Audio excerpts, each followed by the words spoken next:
तो दोस्तों, जैसा कि मैंने पिछले वीडियो में आपको बताया था कि आज हम बात करेंगे एसएमपीएस, रिलेज और कॉन्टैक्टर्स के बारे में। तो सबसे पहले हम बात कर लेते हैं एसएमपीएस के बारे में। तो एसएमपीएस क्या है? एसएमपीएस है हमारा स्विच मोड पावर सप्लाई, जो कि हमारे 230 वोल्ट एसी सप्लाई को 24 वोल्ट डीसी में कन्वर्ट करता है। तो उसका ब्लॉक डायग्राम मैंने यहाँ पर बनाया है, जो कि है हमारा सबसे पहले एसी वोल्टेज, जो कि है हमारा 230 वोल्ट। तो ये जाएगा हमारे रेक्टिफायर में, जो कि इसको कन्वर्ट कर देगा एसी से डीसी में, लेकिन वो पल्सेटिंग होगा इसलिए वो जाएगा फिल्टर में, जो कि इसको फिल्टर कर देगा।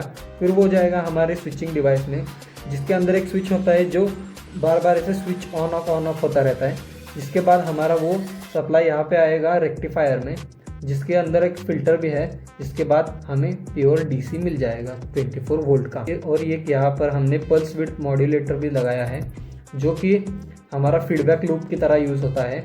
बट एसएमपीएस के बारे में हमें इतना ज़्यादा कुछ समझने की अभी ज़रूरत नहीं है।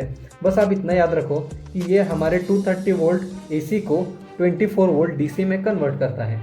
ये हमारे पीएलसी के लिए इतना ही काफ़ी है। तो अभी हम बात कर लेते हैं यूजेस के बारे में। तो एसएमपीएस हमारा यूज़ होता है 24 वोल्ट डीसी सप्लाई देने के लिए हमारे पीएलसी को, इनपुट कार्ड को या फिर आउटपुट कार्ड्स को। मतलब जहाँ पे भी इसकी नीड होगी वहाँ पे जहाँ पे भी हमें 24 वोल्ट की नीड होगी वहाँ पर हम एसएमपीएस का इस्तेमाल करेंगे। तो अभी हम बात कर लेते हैं रिलेज के बारे में।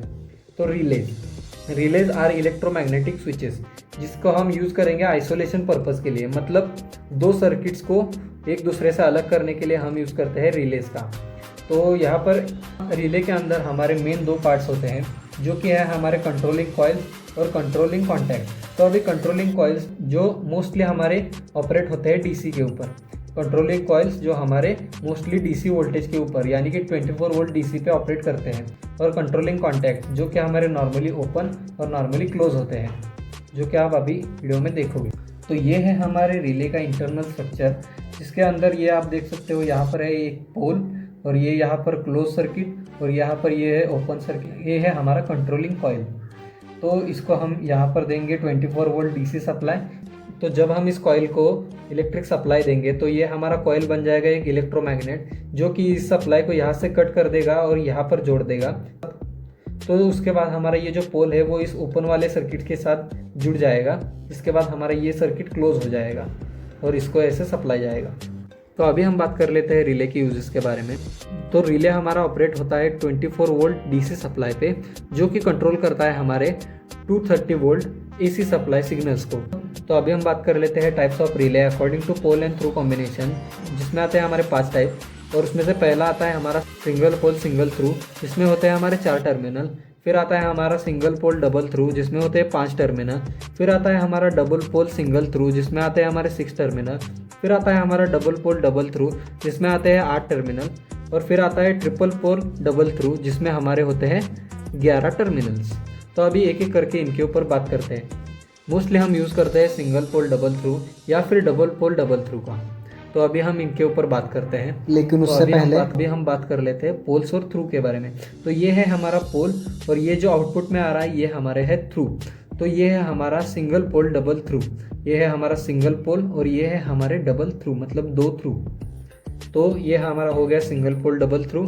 तो अभी हम बात कर लेते हैं डबल पोल डबल थ्रू के बारे में, जिसमें आता है हमारा ये कॉइल, और फिर यहाँ पर 2 पोल, फिर 2 ओपन कॉन्टैक्ट्स, फिर यहाँ 2 क्लोज कॉन्टैक्ट्स, जिसमें से अभी ये देख सकते हो ये 2 क्लोज हैं और ये 2 ओपन हैं। तो जब हम इस कॉइल को पावर सप्लाई देंगे तो ये हमारा पोल जो है वो यहाँ से हटकर इस ओपन कॉन्टैक्ट के साथ जुड़ जाएगा, और ये पोल जो है वो यहाँ से हटकर इस ओपन कॉन्टैक्ट को जुड़ जाएगा। जिसके बाद हमारा ये सप्लाई यहाँ से इस तरफ जाएगा और ये सप्लाई यहाँ से इस तरफ, जो कि है हमारा double pole double throw relay, जिसमें आते हैं हमारे 8 टर्मिनल्स। तो अभी हो गया है हमारा प्रैक्टिकल टाइम, जिसमें हम यूज़ करेंगे एसपीडीटी। तो ये एसपीडीटी क्या है आप कमेंट सेक्शन में मुझे बताओ, तब तक मैं आपको बताता हूँ कि ये कॉम्बिनेशन कैसे बनता है। तो ये यहाँ पर हमने यूज़ किया है एमसीबी, जो कि हमारे सर्किट को प्रोटेक्शन प्रोवाइड करेगा। फिर हमने यूज़ किया है ये एसएमपीएस, जो कि हमारे रिले को 24 वोल्ट डीसी सप्लाई प्रोवाइड करेगा, जो कि आप यहाँ पर देख सकते हो।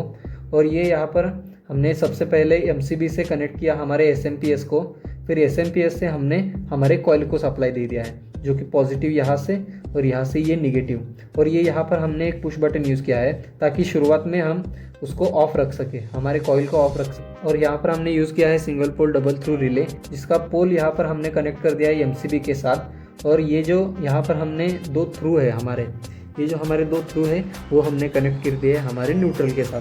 तो इनिशियली जब हम पुश बटन को प्रेस नहीं कर रहे हैं तो हमारा L2 यानी लैंप 2 जो है वो ग्लो करेगा और लैंप 1 जो है वो हमारा ऑफ रहेगा। और जब हम इस पुश बटन को प्रेस करेंगे तब हमारा कॉइल जो है वो इलेक्ट्रोमैग्नेटिक फोर्स से इस पोल को इस लैंप के साथ कनेक्ट करवा देगा, जिसके बाद हमारा लैंप 1 कनेक्ट होगा जो कि ग्लो करेगा, फिर हमारा लैंप 2 जो है वो ऑफ हो जाएगा। तो ये है हमारा single pole double throw relay का प्रैक्टिकल, जो कि आप अगर आपके पास हार्डवेयर होगा तो आप कर सकते हैं। तो अभी हम बात कर लेते हैं कॉन्टैक्टर्स के बारे में, जो कि हमारे एक टाइप के रिले ही है, बट इसमें होते हैं मल्टी टर्मिनल्स और मल्टी कॉन्टैक्ट्स, मतलब इसमें एक से ज़्यादा कॉन्टैक्ट्स होते हैं। And it is also electromagnetic switch, जो कि हमारे रिले की तरह ही काम करेगा। बट यहाँ पर डिफरेंस इतना ही है कि by using electrical signals it will operate and it will control higher power electrical signal. मतलब ये हमारा 230 वोल्ट एसी सप्लाई पे भी काम करेगा और वो कंट्रोल भी 230 वोल्ट एसी सप्लाई को भी कर सकता है और वो हमारे 3 फेज सप्लाई को भी कंट्रोल कर सकता है, जो कि हमारा रिले नहीं कर सकता। तो अभी हम बात कर लेते हैं कॉन्टैक्टर्स के मेन पार्ट्स के बारे में, जिसमें आता है हमारा कॉइल, जो कि हमारे एसी या फिर डीसी वोल्टेज से हम ऑपरेट कर सकते हैं। फिर आते हैं हमारे पावर कॉन्टैक्ट्स, जो हमारे हायर सिग्नल्स को कंट्रोल करेंगे। और उसके बाद आते हैं हमारे ऑक्सिलरी कॉन्टैक्ट्स, जो कि यूज़ होते हैं हमारे सर्किट को फीडबैक देने के लिए या फिर सर्किट को होल्ड या अनहोल्ड करने के लिए। तो अभी हम बात कर लेते हैं कॉन्टैक्टर के स्ट्रक्चर के बारे में और उसकी वर्किंग भी कैसी होती है वो भी हम देख लेंगे। तो ये है हमारे कॉन्टैक्टर की कॉइल, जिसके बाद T1, T2, T3 ये है हमारे पावर कॉन्टैक्ट्स, और 11, 12, 13, 14 ये है हमारे ऑक्सिलरी कॉन्टैक्ट्स।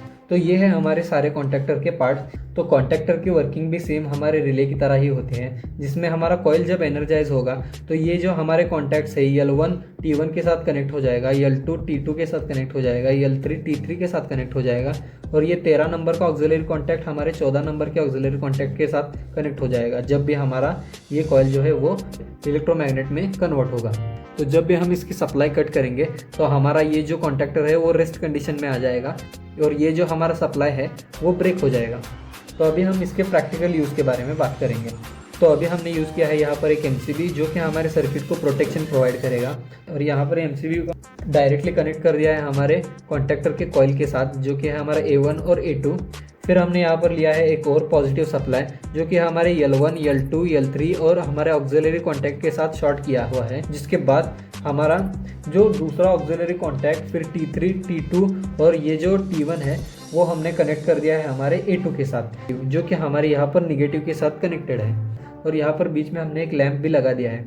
तो जब भी हम पुश बटन को प्रेस करेंगे तो हमारा ये जो कॉन्टैक्टर है वो ऑपरेट करेगा, तभी हमारा L1 हमारे T1 के साथ कनेक्ट हो जाएगा, जिसके बाद हमारा लैंप जो है वो ग्लो करेगा।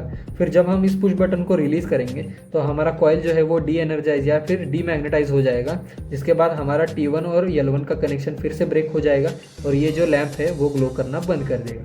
तो आई होप आपको ये समझ में आ गया होगा। तो अगर आपको समझ में आ गया हो तो लाइक कर देना और जाते जाते चैनल को भी सब्सक्राइब कर लेना, क्योंकि हम अगले पार्ट में देखेंगे DOL स्टार्टर के बारे में, और इस कॉन्टैक्टर के होल्डिंग और अनहोल्डिंग के सर्किट के बारे में भी हम अगले वीडियो में बात करने वाले हैं। तो आप चैनल को सब्सक्राइब कर दो। मैं आपको मिलता हूँ अगली वीडियो में, तब तक के लिए stay easy with easy automation.